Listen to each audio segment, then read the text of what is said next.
Price bond চাইলে কিন্তু আপনারা বাংলাদেশ ব্যাংকের যে কোনো শাখা অফিস থেকে ক্রয় করতে পারেন এবং সরকারি মালিকানাধীন বা রাষ্ট্রায়ত্ত যে ব্যাংকগুলো রয়েছে এই ব্যাংকগুলোর যে জেলা পর্যায়ের শাখাগুলো রয়েছে এই জেলা পর্যায়ের শাখাগুলো থেকে প্রাইস বন্ড কিন্তু আপনি ক্রয় করতে পারেন বা পোস্ট অফিস থেকে ক্রয় করতে পারেন। এবং প্রাইস বন্ড কিন্তু 100 টাকা সমমূল্যের হয়। আপনার যদিও নাও জিতে থাকেন এই প্রাইস বন্ডটা যেখান থেকে কিনেছেন সেখানে কিন্তু ফেরত দিয়ে আবারও আপনার ওই 100 টাকা প্রত্যেকটি প্রাইস বন্ডের মূল্য হিসাবে কিন্তু আপনার সমপরিমাণ অর্থ ফেরত নিতে পারবেন।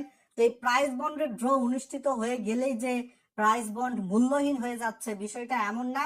আপনি না জেতা পর্যন্ত এবং সরকার যতদিন না প্রাইস বন্ডের ম্যাচ শেষ হয়ে গেছে ঘোষণা করতেছে বা প্রাইস বন্ডটা বাজার থেকে তুলে নিচ্ছে ততক্ষণ পর্যন্ত কিন্তু আপনার প্রাইস বন্ডটা অবশ্যই ভ্যালিড থাকবে। এবং ভ্যালিড থাকা অবস্থায় আপনার 3 মাস অন্তর অন্তর প্রাইস বন্ডের ড্র অনুষ্ঠিত হলে প্রাইস বন্ডের রেজাল্ট কিন্তু আপনি প্রাচুর্যের মাধ্যমে চেক করে দেখতে পারবেন।